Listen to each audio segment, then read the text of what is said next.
таргетингке компьютер аркылуу, ноутбук аркылуу жиберилген таргетинг, Instagram аркылуу жиберилген таргетинг, бизнес страница аркылуу. Компьютерден мисалга сен канча рубль кетти, неге токтоп калды, же болмаса жаңагы лимит коюп коет, акча мисалга 500-800 рубль. 800 рубльге жеткенден кийин сенин жарнамаң хотя 1000 рубль деп тур. Сен лимит койдуң 800 рубльге жетип, ары карай токтоп калат жарнамаң. Оны косуу үчүн, жүргүзүү үчүн сен мисалы жолдо кетип бара жатсаң, ноутбукту косуп, әуре болмас үчүн және де кейбір тексттерди редактировать ету үшін, жылдам аналитика жасау үшін Facebook арнайы реклама деген қосымшаны шығарат. Яғни телефон арқылы басқарып отыру жіберілген таргетингті. Бұл жерден таргетинг жіберу қиын, мен оны көрсеткім келмейді. Компьютермен жіберіп алсаңыздар, ары қарай бақылап отыру үшін арналған негізі программа. Сонымен рекламаға кірейік. Қалай кіреміз? Кіру өте қарапайым, өзіңіздің Facebook логин және пароліңізді енгізесіз. Болды. Менде Facebook'те өзімнің парақшама кіріп тіркеп тұрғандықтан менде автоматически ұсынады. Сіздерде де ұсынуы мүмкін. Продолжить как аты жөніңіз өзіңіздің Facebook парақшаңыздың. Как асқармажа таңдаймын.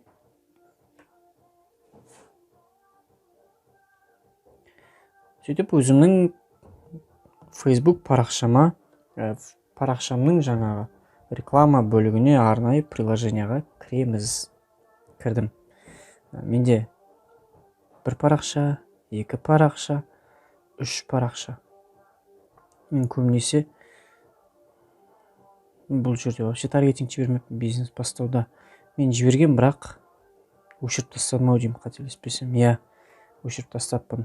Жіберген соңғы бір парақшам, бір таргетингім бар екен. Клики по ссылке.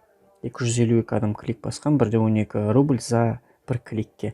Мен осының өзі бір шағын статистика десек болады. Шағын көмек. Сонымен мына жерден қараймыз. Аккаунт бар.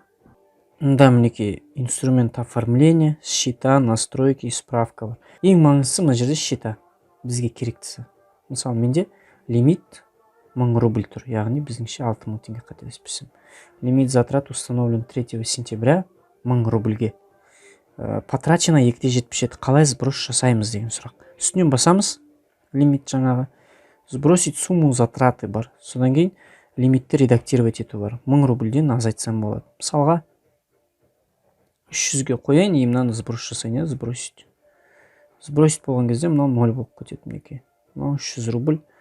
300 рубльді қабылдау үшін, сақтау үшін галочканы басамыз. Болды. 300 рубль бізде сақталды. Енді мінекей 300 рубль. Карточка, способ оплаты. Осы жерден тіркейсіздер, қосуға да болады осы жерден карточканы мінекей. Дебетовая карта.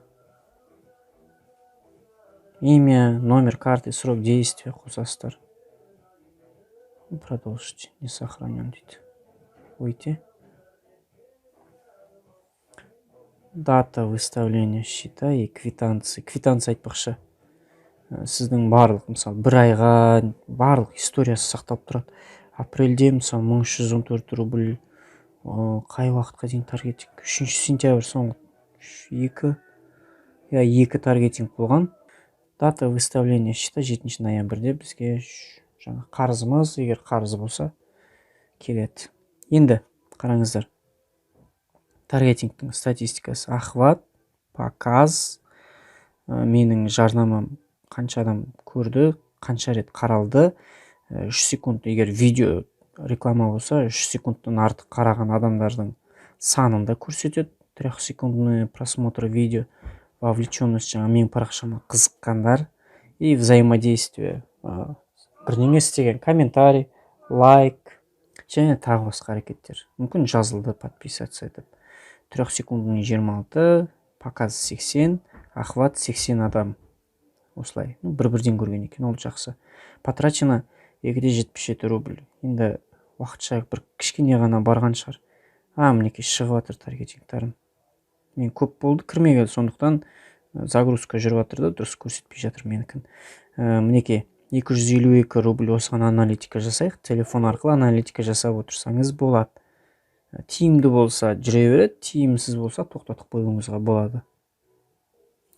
Сонымен парақшамыз ашылды. Өшіру, қосу, таргетингті тоқтату, мынау барлығын шешеді осы кнопка.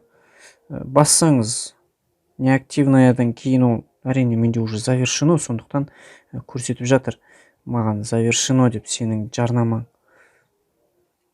Мынаны басса өшіріледі қайтадан. Егер сізге ұнамай бара жатса. Мінекей біз таргетингті жібердік, видео таргетинг және де WhatsApp арқылы WhatsAppқа байланысу жолын таңдадық. Мына жерде мінекей барлық статистикасы, қай күні спрос көп кірді, көп қарады. Клик жазылып тұр 7 күнге, 1 күнге. 7 күн. Енді өтіп кеткен таргетинг болғандықтан датасын таңдайсыздар өздеріңіз. Мен мысал ретінде таңдап жатырмын. Біз аудитория женщины алдық. 252 адам клик басқан, және де әр кликке 1-12 рубль кеткен. Демек, ол өте арзан. Енді арзан екені түсінікті, иә? 212-ні көбейтейік, 1-12 рубль ма? 237 теңге рубль, 1000 теңге ма, солай. 1000 теңге, 252 клиент, өте жақсы нәтиже. Охвачено 10720 адам қараған. Әрине 10720 адам ол сенің қойған ставкаңа байланысты. Егер ставкаң сенің мысалға күніне 1000 рубль қойған болсаң, әрине 1000 рубль логически өтірік, өйткені 1000 рубль қойып қойсаң 252 адамға ғана көрсету дегенің өте нәтижесі таргетинг болатын еді. Бірақ бізде нәтижелі екенін көрсетіп тұр. Одан да арзан жасауға болады әрине. Мына жерде барлық отчеттар, бір кликке қанша теңге, неше адам қарады, реакция на публикацию қанша адамнан болды, комментарий қанша болды, репост қанша жасады, клик қанша жасады, нравится қанша болды, страницаға, осының барлығы бір ғана телефонный приложенияда жас аралығын көрсетеді. Неше жастағы адамдар көп басты. 35 пен 44, 45, 54 және 25, 34, 18, 24 келесі жолы, демек 18-24 жастағы адамдарға жіберіп керек емес. Осылай аналитика жасауға болады. Содан кейін қай жерде көп қарады? Места размещения. Лента Инстаграмда көп қарапты. Лента Инстаграмға демек жақсылап пост жасау керек, арнайы лента Инстаграмда көрілетіндей. Интересныйда шыққан. Фейсбукта жоқ. Фейсбук таңдамағанда шығармыз, есімде жоқ жалпы. Местоположение. Қай жақ? Северный Казахстан 59 адам. Маңғыстау жоқ 33 адам. Қызылорда 29 адам. Сіздерге көрсетеді осылай. Алматы, Атырау, кім бар? Ақмола, Батыс Қазақстан, Жамбыл, Ақтөбе, Шығыс, Қарағанды, Павлодар.